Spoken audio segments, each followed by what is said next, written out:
The mayor has signed off on letting voters decide three big issues this November. Now, Bernalillo County commissioners will decide if the measures will make it on an already crowded ballot. You see, Wednesday night, City Council passed a measure to give Albuquerque voters the chance to decide if councilors can approve or remove police and fire chiefs picked by the mayor. It also amends the special election process and asks voters to let the city issue bonds for projects.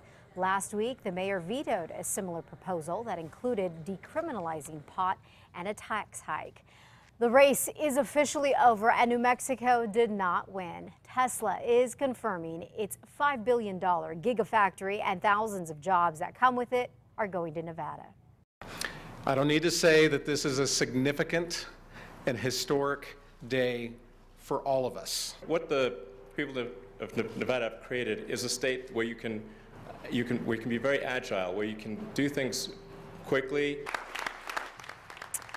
Winning the massive battery plant won't be cheap. Nevada is offering $1.3 billion in tax breaks and other incentives in a deal that still has to be approved by Nevada lawmakers.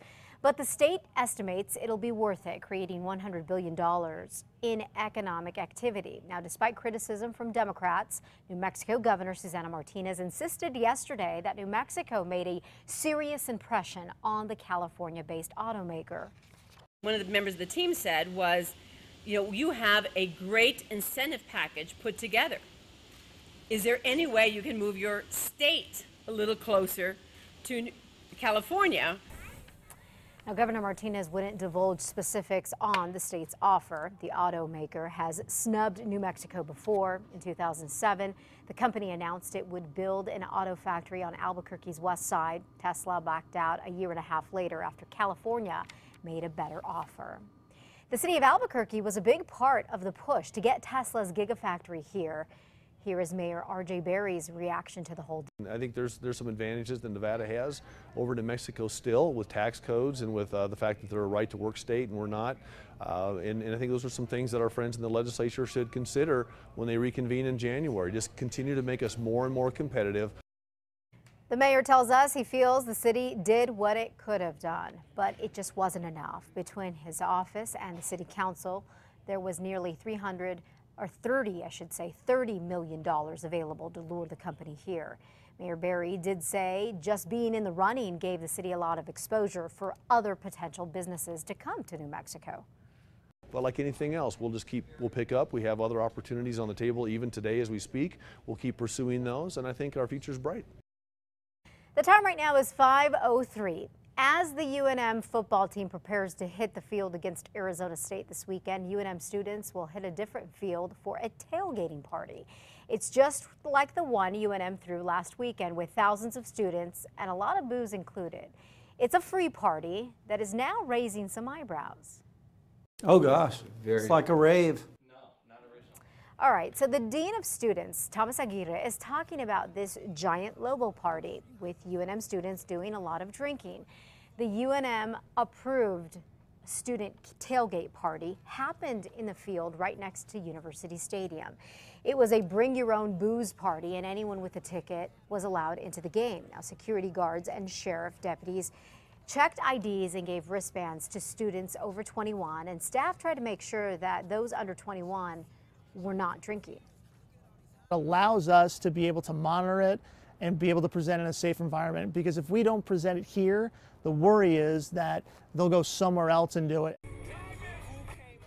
UNM says the video was made by a student group without their knowledge and has been pulled from the web. But ahead of this weekend's party, they plan on making some changes. So the university says it'll have plainclothes officers and more staff monitoring the party.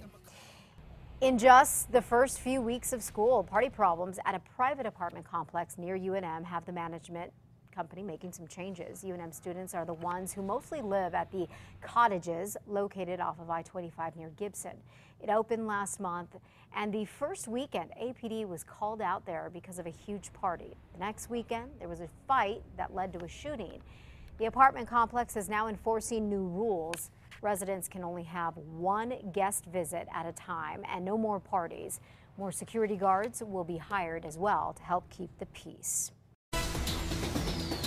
New this morning, an Albuquerque man is recovering this morning after being stabbed in the face. Police say it happened at a Circle K on Central and San Mateo just before 9 last night. They say the man was sent to the hospital.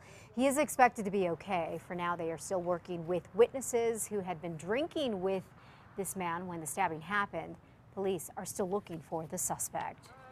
This morning, Farmington police are on the hunt for a teenager accused in a deadly shooting. Officers were called out to a home in the 300 block of Sycamore Street just Wednesday night.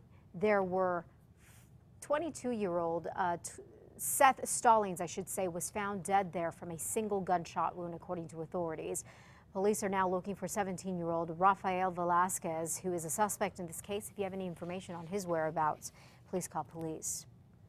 Efforts to clean up a huge mess left from some vandals on a stretch of road in Santa Fe could start today. And then officials say that cleanup won't be cheap and traffic could even be affected. This is what it looks like at the St. Francis Drive exit, northbound I-25, painted splattered everywhere. It was first reported on Tuesday. The Department of Transportation says removing all the paint from the asphalt will cost about $70,000.